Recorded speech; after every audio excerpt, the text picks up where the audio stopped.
ہمیں صرف 3 حدیث پڑھا دیں۔ امام احمد بن حنبل کے استاد 3 حدیث پڑھا دیا کرتے تھے۔ امام احمد بن حنبل اس 3 حدیث کو یاد کر کے آتے، گھر میں رہتے، پھر 2 مہینہ 3 مہینہ 6 مہینہ کے بعد دوبارہ جاتے۔ بچوں نے ایک مرتبہ احتجاج کرنے کی کوشش کی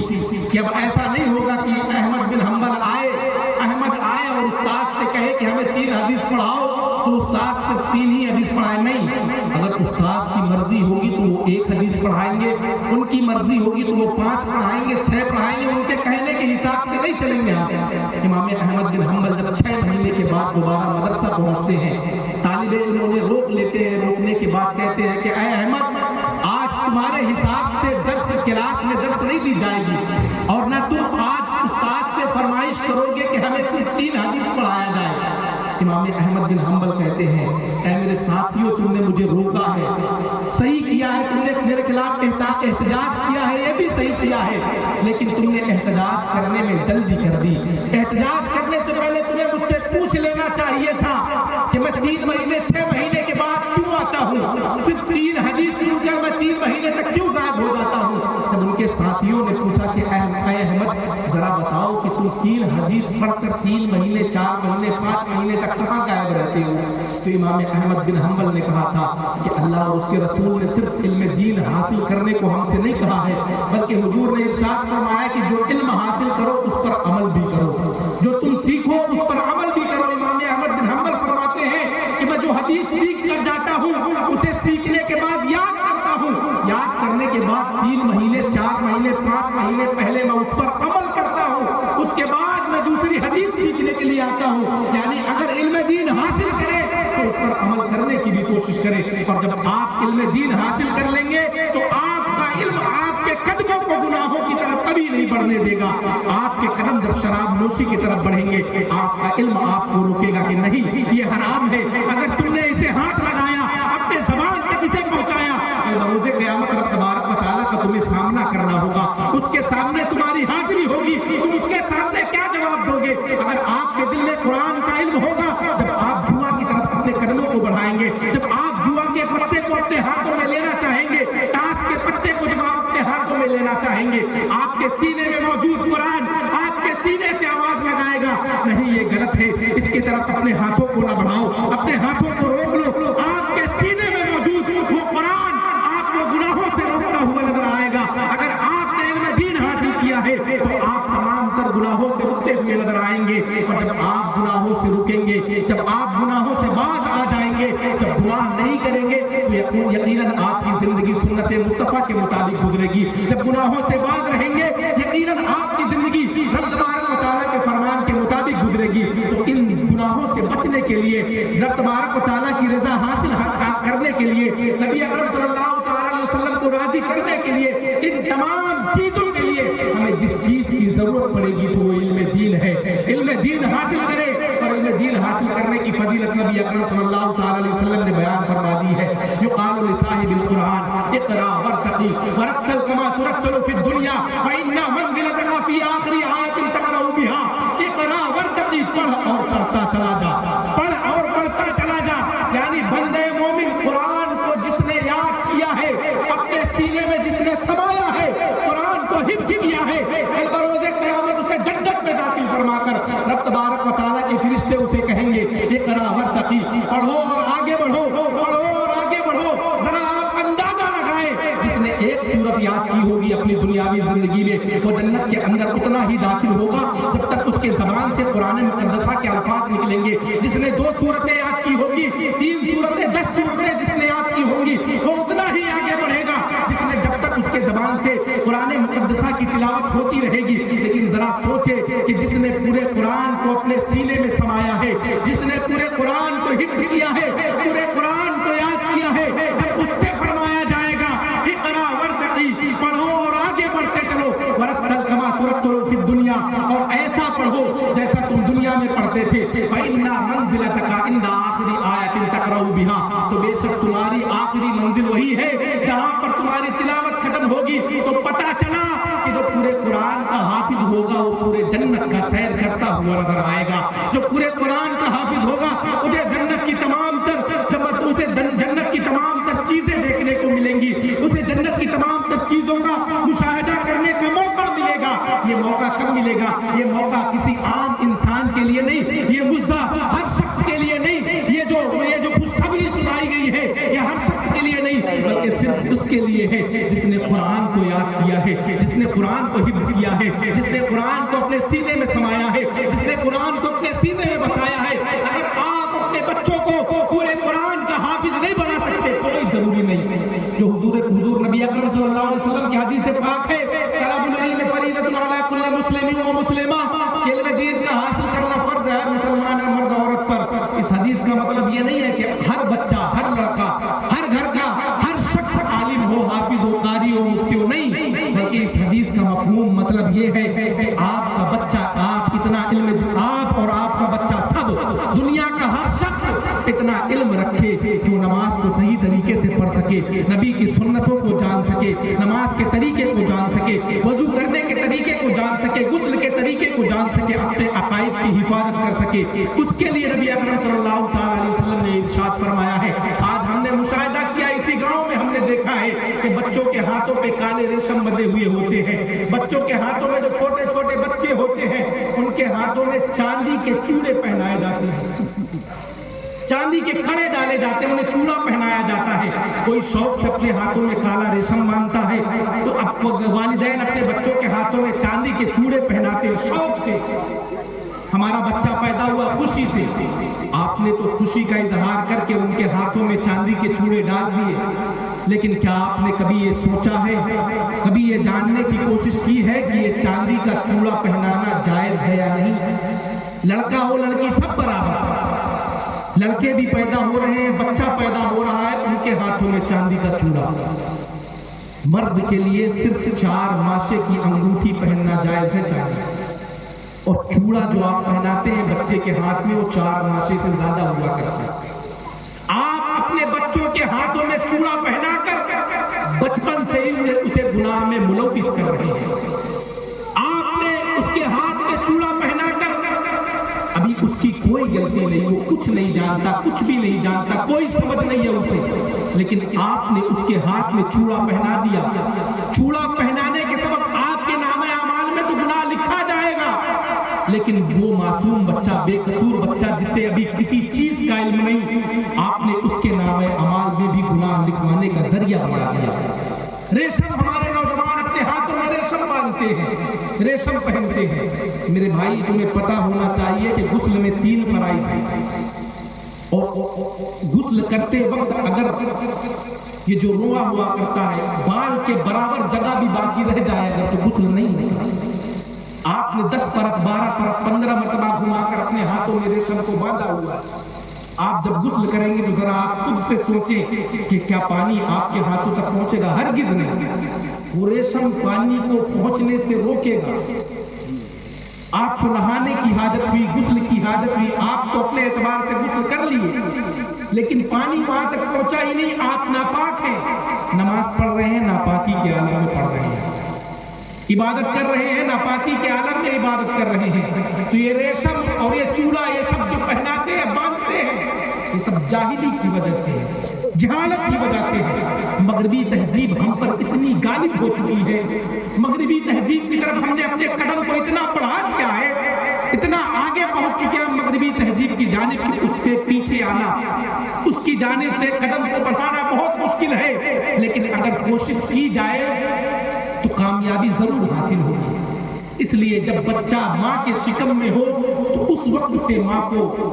قرآن مقدسہ کی تلاوت کرنی چاہیے تاکہ بچہ پیدا ہو۔ آپ نے تاریخ پڑھی ہوگی، کتابوں کا مطالعہ کیا ہوگا کہ اگر ماں بچہ شکم میں ہو، پیٹ میں ہو،